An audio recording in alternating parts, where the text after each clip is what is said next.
Ay, magandang gabi po mga kapatid. Ngayon naman po ang ating energy. Titingnan po natin kung ano ang message niya para sa aking mga kapatid na alam kong naghihintay po ng mensahe nila para sa kanila ngayong gabing ito. No? So, simulan po natin. Wala pa po akong title kasi hindi ko pa po alam kung ano po yung mensahe na para sa inyo ngayong araw na to.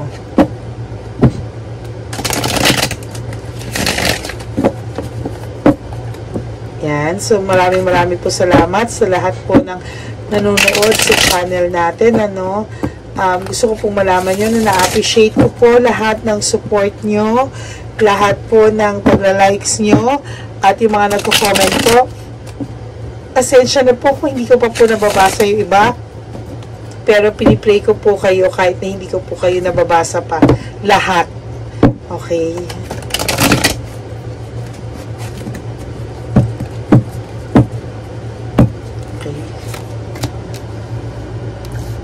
So, ngayon po, sa mga oras na to, ikaw kapatid ay nako-confuse po sa mga bagay-bagay. You feel lost because of separation.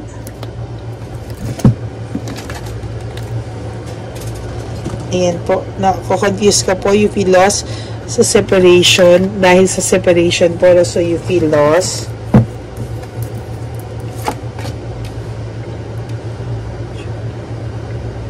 Okay, dahil po sa isang tao na nakarelasyon mo na immature and medyo may pagka-rude, no?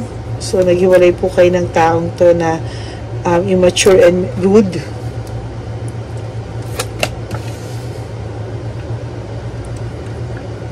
Gusto mo po ng fresh start at beginnings, new beginnings without him.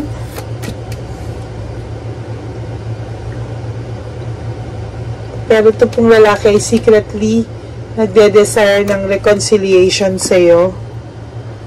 Pero ikaw po, itong lalaking to na gustong may resentment, may pagsisisi at gusto makipagbalik sa'yo. Pero ikaw po ay road to recovery na, may clarity na. Gusto mo po na ikaw na lang muna po sa sarili mo. Kasi ikaw naman po medyo stable ka, successful. Pero ito pong taong to ay may sadness, no? Sa fear, loneliness, and sadness. So, may takot din po siya na tuluyan mo na po siyang makalimutan.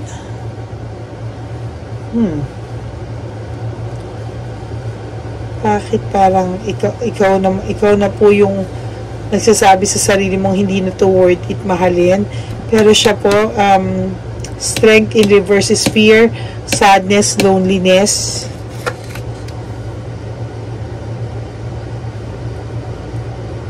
So, naisip mo po na mas komportable yung buhay mo, na mas magiging maayos kung wala tong lalaking to. Marami po nagmamahal sa iyong pamilya at mga mag-anak at marami rin po sa iyong mga kaibigan na nag-iintay. No? Na lagi lang po nandyan na kahit hindi mo maalala, naalala mo lang po pag galit kayo. Pero nag-iintay pa rin po sila at open arms ka pa rin po nilang tinatanggap. Itong lalaki po ay niloko ka, may deception, may manipulation. So, nakikita ko po dito sa baraha mo. So, ikaw po ay kahit pa paano nakaka-adjust ka na po. Okay, para ikaw pa po yung binaliktad dito. Poor judgment, the moon in reverse.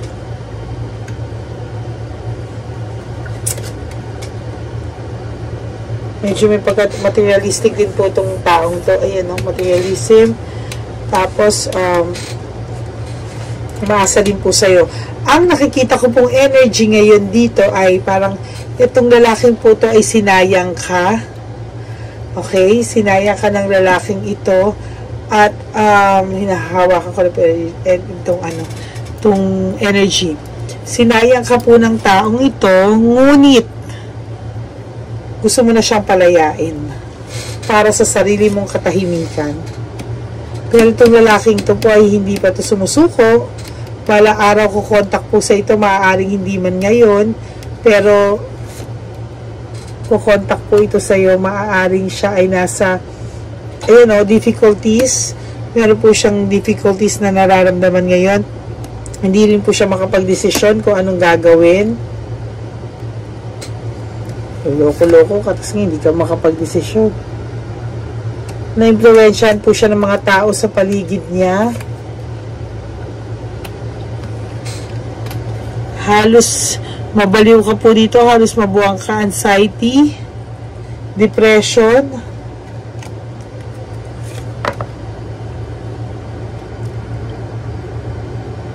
Naghahanap ka po ng bagong purpose sa buhay mo. Nag-iisip ka po na ano mga next plans mo, ano mga pwede mong gawin. Ayan, no, nag-iisip ka po ng ibang pwede mong i-venture, no? New venture, new prosperity. Itong lalaki po na ngayon ay meron na po siyang loss in balance, disorganized po siya sa buhay niya, at overwhelmed po siya sa mga dumarating sa kanyang kamalasan ngayon. So, feeling po nitong lalaking to ay sinumpa mo siya dahil sa sobra kanya nasaktan. Ayan po, oh, parang halos mabaliw ka po dito. Pero ngayon po, unti-unting kumakalma yung puso mo, unting-unting kumakalma, meaning nakaka-adjust ka na kahit wala siya, nakakaya mo naman pala, kaya mo naman pala everyday, kahit wala siya sa mo, hindi ko kaya, pero kapatid, buhay ka pa, nakaka-adjust ka na, so tuloy mo lang po yan. Bakit may legal complications ako nararamdaman? Distracted po ito. Distracted po ang taong ito ngayon. Panay hatred at maliciousness po ang nasa isip nito. Malamang ikaw po ang sinisisi nito sa mga bagay-bagay sa nangyayari sa buhay niya. Lack of commitment. Hindi kasi ito marunong para po mag-commit eh.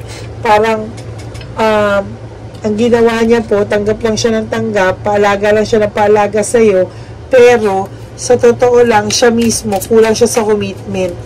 Halos konting oras lang hindi pa niya mabigay sa'yo, pero ikaw buong buhay mo binigay mo sa kanya, pero siya konting oras hindi niya mabigay sa'yo. Ay, magre-reach out po ito. There will come a time, taga mo to sa bato po, there will come a time that this person will reach out to you. Sa panahon na okay ka na.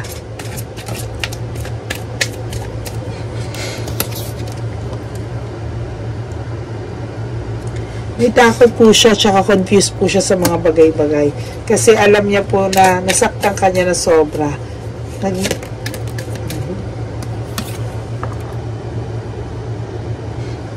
So, ngayon po may clarity na yung pag-iisip mo, no? So, kahit na mahal mo pa to, alam mo na po sa sarili mo na hindi na tama. At kailangan mo na pong tapusin at layuan na itong taong to. So, sinayang ka ng taong to. Kaya palayain mo na po siya ng tuluyan. O yan, no? Greedy po siya. Makasarili ang taong to. Yan. So, sa mga oras po ito, yung mga makakabasa po ito po ay para sa inyo, no? Ito po reading ito is a general reading, pero sa lahat po na magbabasa at nakita nyo po ito sa dumaan po sa YouTube nyo, meaning ito po ay para sa inyo. Bad luck, okay? So, ngayon, panay bad luck po dumadating sa kanya. Yan, maaaring lagi siyang tuliro.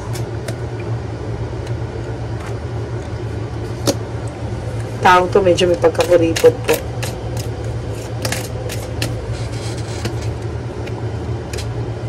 Oh my God, dalawang lumabas na po yung greediness. No, dalawang beses na po lumabas yung greediness. Ayan, no, magkasunod po. Greediness, greed. Okay?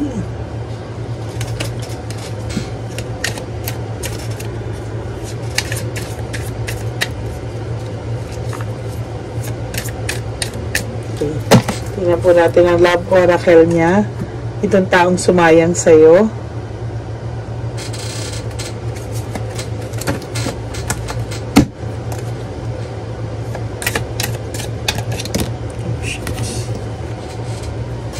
You are too nice. I don't deserve your kindness. I am black. Malamang itong tao po ay blinak mo or blinak ka. pero mostly po parang blinak nyo ang isa't isa, or isa sa inyo ay malamang ikaw po yung nagising na din eh.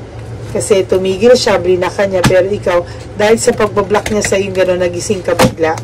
At parang inisip mo na, tama pa ba itong mga ginagawa ko sa sarili ko? Tama na.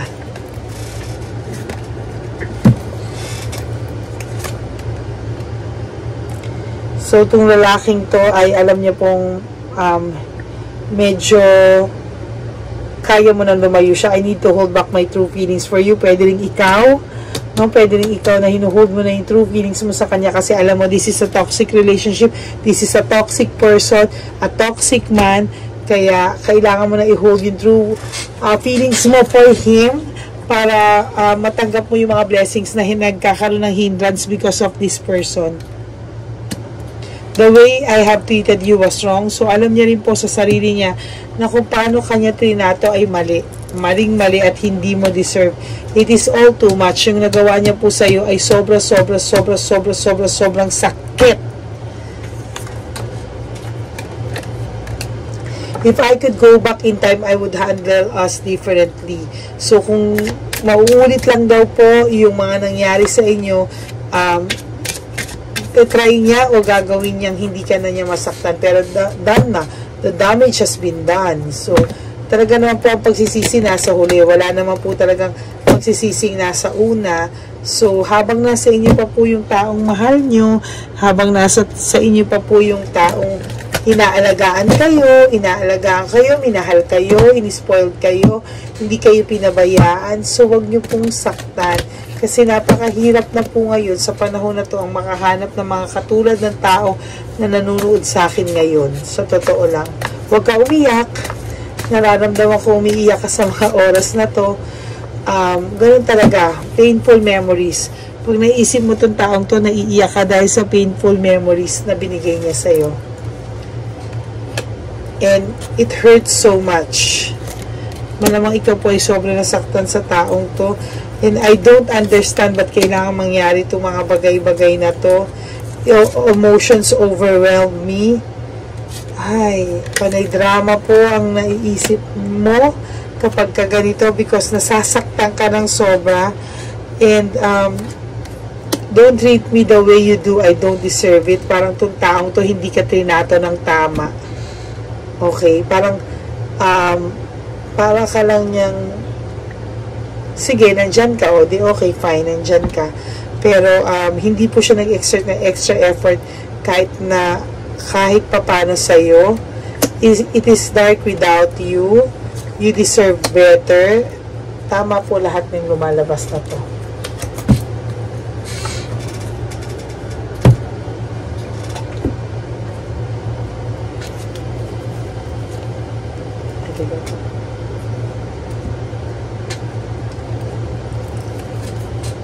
Okay.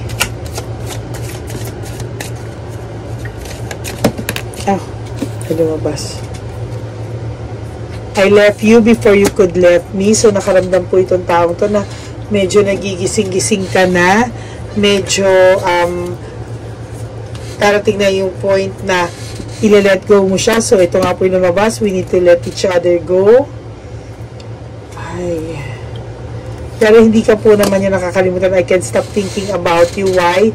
Because alam niya sa sarili niya na siya yung may dala ng guilt.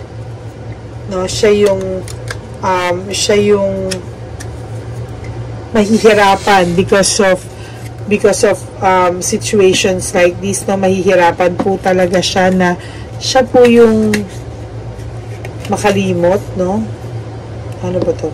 You don't know how hard it is to let you go. So, nahirapan din po siya. Paano hindi siya mahihirapan? Binigay mo po dito ang buong mundo mo. Siya po ang ginawa mong mundo. Kaya huwag ka pong umiyak sa mga oras na to. Alam ko pong nasasaktan ka. Huwag ka pong umiyak.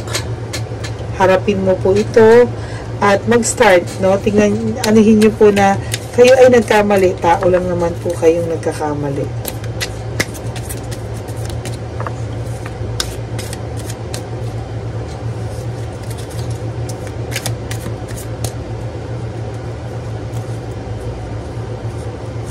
I am a very jealous person. Ikaw, sinasabi niya po sa iyo na ikaw daw ay selosa, pinagbibintangan kanya kung ano na mga pinagagawa mo, pinagsasabi mo. Tapos sabi niya, I think we should slow down. Para siya pa yung lumayo, siya pa yung anong goes. Tapos wala rin po siya masagot sa iyo. I still don't have all the answers sa mga kagustuhan mo po tanong. Diba? Tapos matapang po ito na lalaki. Ito maigo siya, meaning hindi po siya natitinag. Kailangan ikaw pa rin ang mag-aamo sa kanya kahit mali na siya. Gusto niya siya pa rin na ikaw pa rin na magsusorry. Pero I just wish things were different. I'm afraid to talk to you. Talagang matatakot siyang humarap sa iyo dahil sa laki ng kasalanan nito.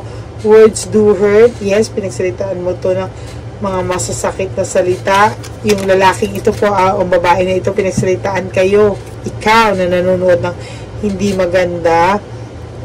I like awake thinking about the future na sinayang niya. So, sinayang niya po talaga to. Kaya, Diyos ko, I am afraid.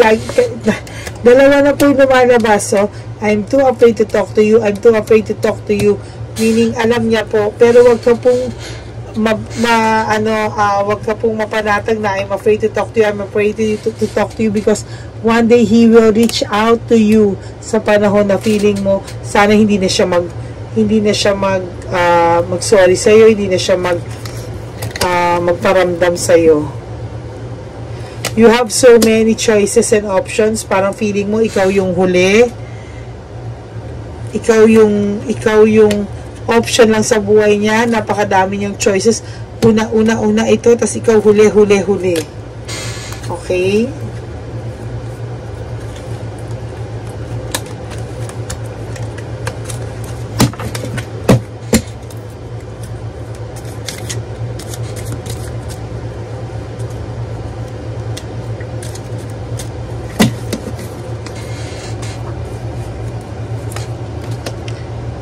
Seek professional advice. So, itong taong to ay nangangailangan din to ng professional advice. Let me have you know.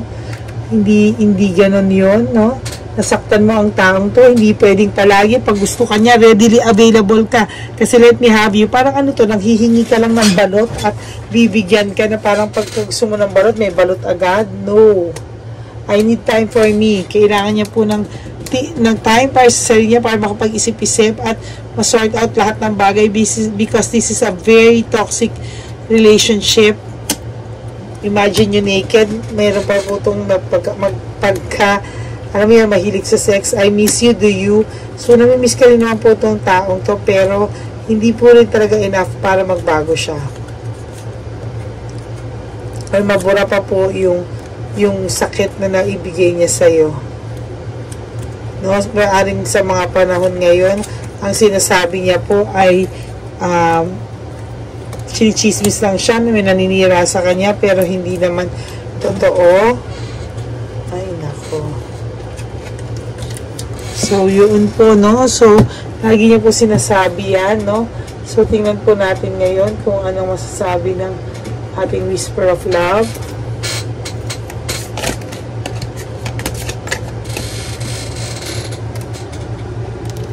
Honesty is essential. So, itong taong to ay hindi honest. Sinungaling po itong taong to. Hindi po siya honest na tao, no? Listen with your heart. Ikaw po, listen to your heart. Sundin mo po ngayon ang sinasabi ng puso mo na gusto mo na po magbago para sa sarili mo. Gusto mo na po siyang tiisin at mahalin na lang po ang sarili mo at ayaw mo na po magmahal ng ganyan ka-toxic na tao. Tapos, after po niyan, ma-realize niyo yan at nakinig kayo sa puso niyo at nalilis mo po siya.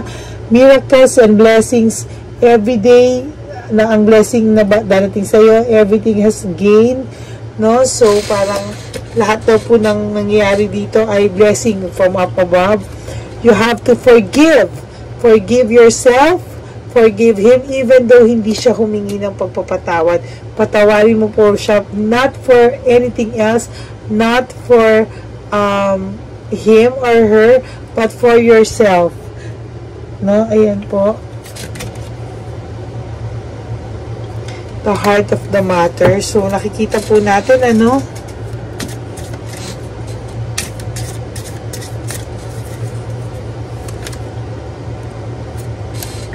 Okay, spiritual connection. So, na may mental telepathy o naiisip nyo po yung isa, yung energy na isa-isa na kukuha nyo po sa mga oras na to.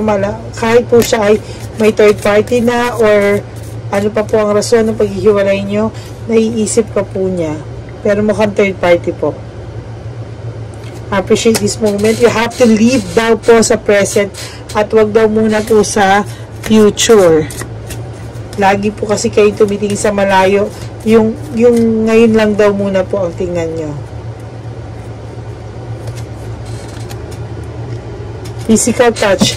Because you're longing for a physical touch, no? So, naglulong ka na may tao pang magmamahal sa'yo. Pero ngayon gusto mo munang magpahinga at ipahinga yung sarili mo. So, yun po yung nakikita ko dito, no? So, ang message po ngayon sa inyo is, sinaya ka niya at sinaktan, pero palayain mo na siya ng tuluyan. Yun po, no? So, Universe, thank you so much na nag-resonate po ito sa aking mga manonood ngayon, nanonood ngayon, para po ito sa kanila. At maraming po salamat sa concern at pagpapa-realize nyo sa kanila na sila ay tamang mahalin nila ang kanilang sarili at huwag po silang kukuha ng bless para sa sarili nila kung hindi ko ano po ang deserve ng subscriber ko na ito na nanonood sa akin. And again, this is a general reading, hindi po ito magre-resonate sa everybody.